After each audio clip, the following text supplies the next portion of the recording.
Subway a menti, ni une ni deux, mais tellement de fois que son slogan «Manger frais» ressemble aujourd'hui à une farce cruelle enveloppée dans du pain sucré. Cet arôme de pain frais qui vous attire hors des rayons du centre commercial n'est pas du pain. C'est un parfum artificiel, diffusé stratégiquement par la ventilation pour vous manipuler avant même que vous ne voyiez le comptoir. Mais ce n'est que la première tromperie. Son pain n'est pas légalement du pain, son thon n'en contient pas, son poulet est à moitié au soja, et son emblématique à pied de long ne mesure même pas 30 centimètres. Derrière cette image saine et personnalisable se cache une chaîne mondiale qui fonctionne avec des ingrédients ultra transformés. Des pratiques de travail douteuses, des franchises au bord de la faillite et plus de 2000 infractions sanitaires en une seule année. Il ne s'agit pas seulement de la chute d'une marque, c'est l'effondrement d'une illusion alimentaire mondiale concoctée à coups de marketing, de sucre et de silence. Remontons à 2013 lorsqu'un simple règlement scolaire a déclenché un séisme industriel. Un jeune Australien commanda un sandwich de 30 centimètres, l'épine dorsale de la fierté underground de la marque. Au lieu de le dévorer, il le mesura, 30 centimètres et un peu d'air. Il publia la photo et l'indignation se répandit comme une odeur synthétique dans un centre commercial. Parents, étudiants, employés de bureaux, chauffeurs routiers, des millions de personnes imitèrent le jeune homme, maître ruban en main, transformant l'heure du déjeuner en un auditoire inattendu de justice millimétrée. Au fait, n'oubliez pas de vous abonner pour ne rien manquer des vidéos de cuisine saine. 8 sandwichs sur 10 échouèrent au test et l'entreprise répliqua avec son plus bel artifice « Le 30 est une idée, pas une mesure ». Ainsi, un mot utilisé comme un fait est devenu poésie, et cette poésie a coûté 520 aux 1000 dollars en frais de justice, sans compter l'obligation de surveiller chaque miche de pain à la règle, même si on l'a laissé rétrécir d'un centimètre, comme un égo après un rendez-vous raté. Ironiquement, la défense la plus brillante de la marque a consisté à avouer que son terme emblématique était du pur marketing, et non une réalité physique. Un rappel que la sémantique peut aussi nourrir les estomacs ou les vider. Presque simultanément, outre-Atlantique, le pain était transformé en dessert à l'insu du public. En 2020, la Cour suprême irlandaise a analysé la recette et a statué qu'elle contenait 5 fois plus de sucre que ce qui était autorisé pour être appelé pain. 50 grammes par sandwich, suffisamment sucré pour rivaliser avec le gâteau d'anniversaire d'un enfant hyperactif. La nouvelle s'est vite répandue et les clients qui pensaient y manger léger ont découvert que leur option saine était l'équivalent d'un gâteau du petit déjeuner déguisé en laitue. De plus, un mot étrange a surgi dans le titre, l'azodicarbonamide, l'additif qui donne de l'élasticité au tapis de yoga et jusque-là au pain ultra sucré. La marque a défendu son innocuité, mais a retiré la substance avec la discrétion de quelqu'un qui vide les poubelles avant l'arrivée des invités. Le silence était assourdissant. Ils ont remplacé l'ingrédient sans admettre leur culpabilité, comme si un magicien avait mélangé les cartes en plein tour en espérant que personne ne clignerait des yeux. Alors que les médias s'obsédaient pour la pâte sucrée, la franchise continuait de diffuser ce parfum de pain pour envoûter les odorats. Des chercheurs en marketing olfactif expliquent que le cerveau humain associe l'odeur du pain cuit au refuge, à la mémoire familiale et à la gratification immédiate. La substance chimique responsable de ce nuage, libérée par les fans stratégiques, est calibrée pour activer le cortex orbitofrontal, la même région qui réagit à l'argent facile et aux réseaux sociaux. 2 magasins avant d'arriver, le ticket de caisse était déjà imprimé dans l'hypothalamus.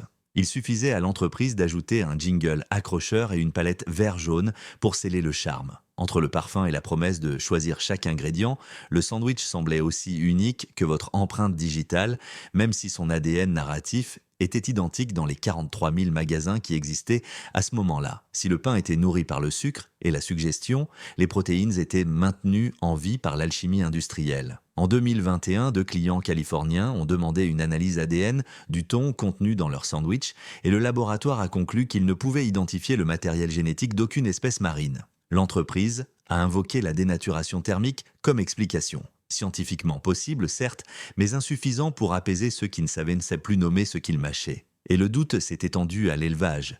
Des études indépendantes ont révélé que les lanières de poulet ne présentaient que la moitié de l'identité aviaire. Le reste était constitué de soja et d'additifs, soigneusement assaisonnés pour que le palais ne fasse jamais la différence.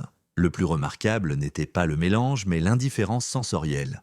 Des dégustateurs à l'aveugle ont confondu le jambon avec la dinde et la dinde avec le poulet. Lorsque la biologie s'intègre à une dégustation à l'aveugle, une odeur aussi étrange que l'arôme artificiel du pain se dégage.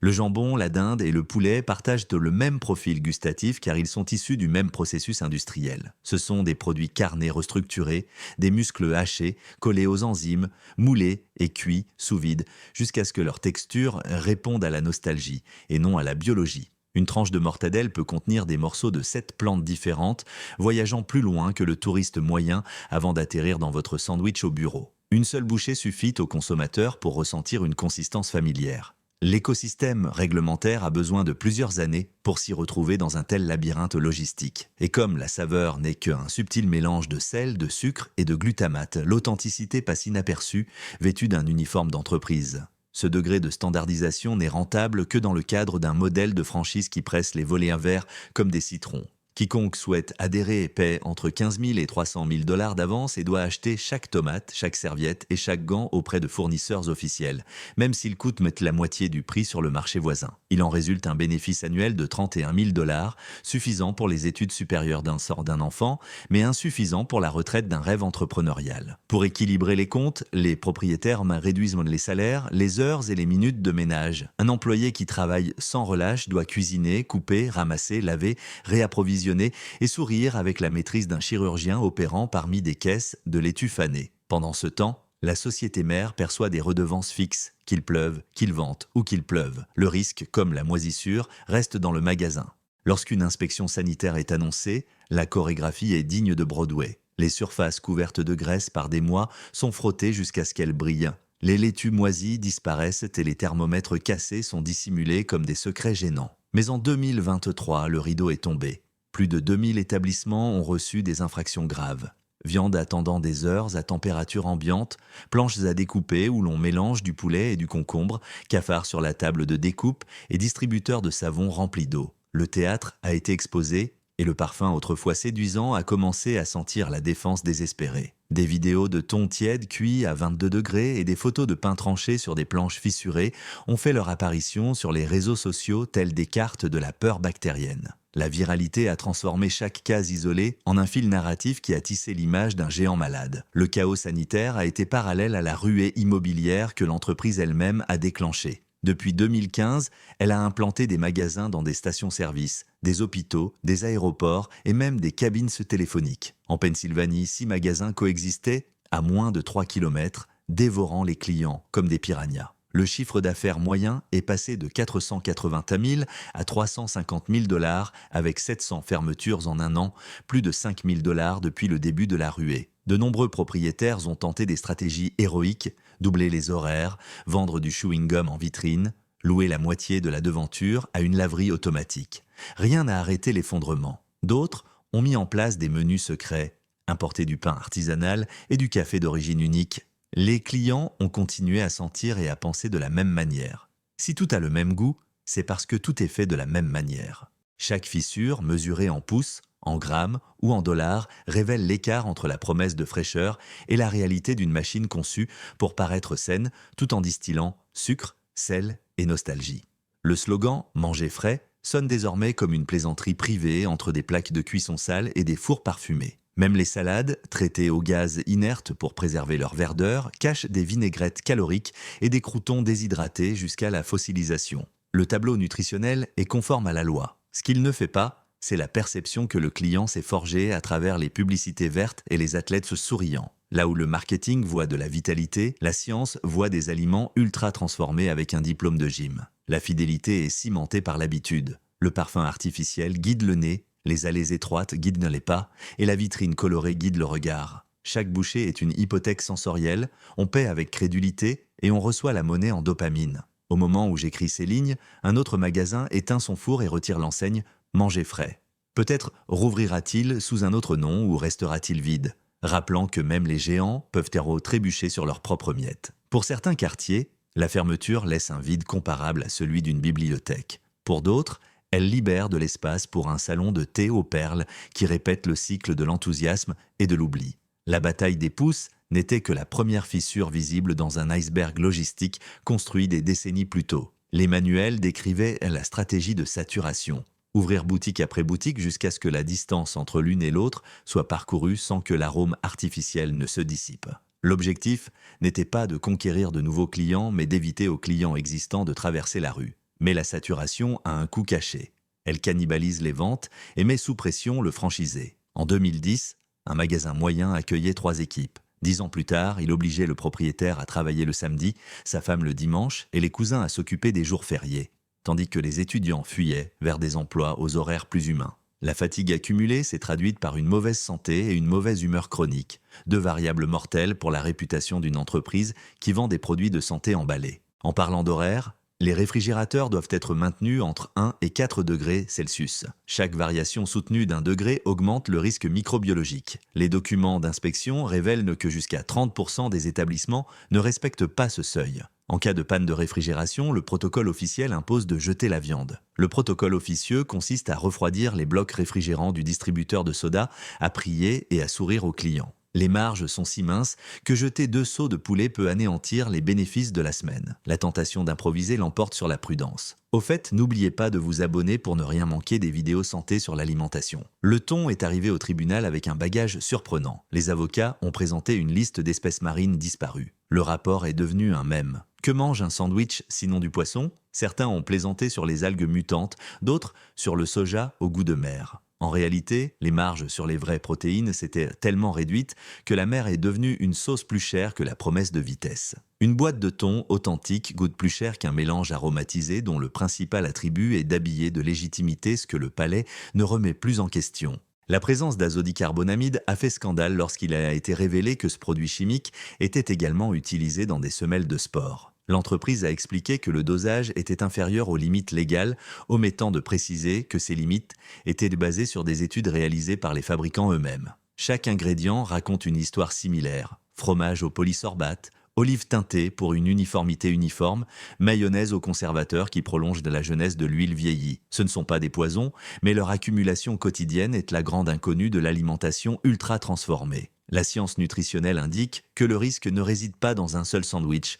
mais dans la consommation systématique de produits dont la durée de conservation dépasse celle de l'appétit. Subway a toujours proposé l'alternative personnalisée. Choisissez du pain, de la sauce et des garnitures supplémentaires. Ce sentiment de contrôle est puissant, il transforme l'achat en co-auteur et brouille l'idée que vous sélectionnez réellement des options préétablies. Les couleurs vertes et jaunes ne sont pas une coïncidence. Le vert évoque la santé, la nature, le jaune, l'optimisme et l'appétit. Ensemble, ils forment une flèche subconsciente qui légitime le plaisir. L'expérience de l'Iowa State a montré que les gens sous-estiment les calories des aliments servis dans des emballages écologiques. La chaîne le sait et agence ses emballages de manière à ressembler à une feuille enveloppant un trésor sans culpabilité. Cependant, même le meilleur scénario s'effondre si le décor prend feu. Des vidéos internes montrent des cafards rampant sur les comptoirs, des souris rôdant dans les zones de stockage et des sacs d'épinards déversant leur chagrin à la poubelle. Les défenseurs affirment que tous les géants cachent des squelettes. La différence réside dans le récit. Burger King vend des plaisirs, Taco Bell vend de l'audace, Subway vend de la santé. Et la santé est un domaine où les données sont plus tenaces que la publicité. Demandez à n'importe quelle mère qui a mesuré ce centimètre manquant et vous trouverez un militant pour l'alimentation.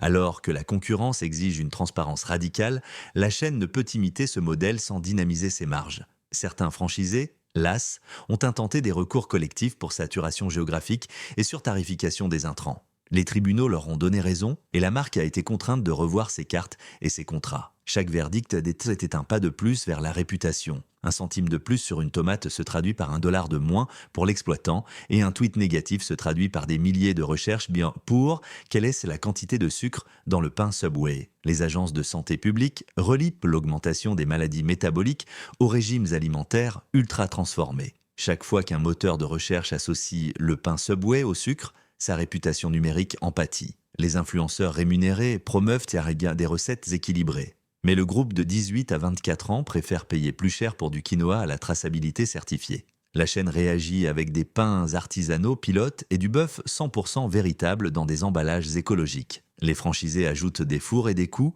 les clients affirment que le goût est toujours aussi bon et les ventes en ligne ne compensent pas la perte au comptoir. Sur les 45 000 points de vente du pic de 2012, il en reste 33 000 et ce chiffre continue d'augmenter. Les analystes prédisent encore de nouvelles fermetures si l'entreprise ne se réinvente pas. Pour y parvenir, elle doit reconnaître ses blessures et adopter une transparence radicale. Liste complète des ingrédients, origine, indicateurs en temps réel. Y parviendra-t-elle? Le public, caméra au point, observe. Un adolescent avec TikTok peut détruire en quelques heures ce qu'une agence de relations publiques a mis des mois à construire. À l'ère de la vérification citoyenne, chaque sandwich est un épisode potentiel d'enquête. Le terrain juridique sur lequel se joue cette bataille de crédibilité est assez glissant. Lorsque la justice irlandaise a statué, le produit a été contraint d'être taxé comme une pâtisserie. L'entreprise a rétorqué que la recette répondait aux exigences de sécurité alimentaire, mais qu'être exempt de bactéries ne signifiait pas qu'il était sain. Ainsi, un nouveau jeu de mots est né, pain légal contre pain légitime. Le dictionnaire peut être un allié jusqu'à ce que le métabolisme intervienne. Les technologues alimentaires expliquent que l'azodicarbonamide blanchit la farine et crée des bulles qui alourdissent la pâte. Des études sur des rongeurs ont associé de fortes doses à une irritation respiratoire. Une question se pose dans les universités. Quelle quantité de pain de cette chaîne faut-il consommer pour dépasser ses limites ? La réponse est astronomique, mais le véritable débat porte sur la somme des sucres, du sodium et des stabilisants dans l'alimentation quotidienne. Autrement dit, l'ennemi n'est pas la portion occasionnelle, mais la normalisation d'un produit exceptionnellement sucré, comme le pain de tous les jours. L'histoire du thon reste un mème, car un mème se propage plus vite qu'un déni. Dans la vraie cuisine, les employés comptent dans les secondes et sautent les étapes d'hygiène lorsque les services sont courts. C'est là que la véritable menace apparaît, les bactéries du quotidien qui exploitent la fatigue. Listeria, salmonella et histamine se bousculent sur la table où défilent poulets crus et les tuent sans désinfection. Tout se passe entre le ruban jaune, attendez ici, et l'autocollant on est frais. Des audits indépendants montrent que d'autres franchises de taille similaire maintiennent de meilleures normes. La différence réside dans la pression économique. Une faible marge transforme les règles en suggestions facultatives. Pourtant, il existe des propriétaires exemplaires qui achètent des légumes locaux, rénovent de leurs réfrigérateurs et financent des cours d'hygiène. Leurs efforts sont anéantis par les gros titres sur les centimètres manquants et l'excès de sucre, parce que l'algorithme de l'information ne fait pas la distinction entre les zéros et les méchants lorsque l'étiquette est la même. La géographie influence ce phénomène. Le pain rétrécit en Arizona et suinte dans le Maine. Sans marge de manœuvre pour ajuster les paramètres, tous deux utilisent la même recette standardisée. Ainsi naissent le pouce évaporé, la croûte qui rétrécit et le maître ruban qui gouverne. L'ironie est que la physique du gluten devient un drame financier. Un demi-centimètre peut coûter un recours collectif. Le paradoxe le plus amusant est peut-être le malt diastasique, qui accélère la fermentation et sucre. Utilisé dans les céréales, il caramélise ici la surface, simulant la rusticité d'un four qui n'a jamais été construit en pierre. La sauce ranch, symbole d'authenticité, contient des exhausteurs de goût dont les calories dépassent celles de l'huile d'olive de grand-mère. Si le client fait confiance au mot « frais », les calories défilent sous des apparences innocentes de légumes. L'entreprise publie des rapports de développement durable des œufs de poules élevées en plein air et de la viande de poules élevées en liberté. Ce sont des mesures précieuses, mais elles coexistent avec le pain presque moelleux et le thon suspect. Les actionnaires suggèrent de réduire les sites de production et de lancer des saucisses avec appellation d'origine. Cela semble inspirant jusqu'à ce que quelqu'un calcule le prix. Le projet meurt avant même d'avoir vu le jour. Les analystes appellent cela une dissonance stratégique. Affirmer son engagement envers la qualité alors que son modèle économique repose sur une marge serrée. Les restaurants artisanaux mettent en ligne des pains pétillants et des viandes d'élevage obtenant les mêmes j'aime que la marque. Le public recherche des histoires, pas seulement de la nourriture. Les histoires faites maison sentent dès l'imperfection sincère. Un sandwich de 15 cm génère 1,2 kg d'équivalent CO2. Multipliez cela par des centaines de millions et vous obtenez l'empreinte d'un petit pays. Supprimer les pailles en plastique est un soulagement marginal, comme une roue de secours sur un camion sans frein. Les chercheurs en sciences sociales observent comment l'uniformité aromatique colonise la mémoire urbaine, supplantant l'odeur du café torréfié et du feu de bois. Ce n'est pas un crime, mais cela appauvrit la diversité sensorielle. D'où une question philosophique.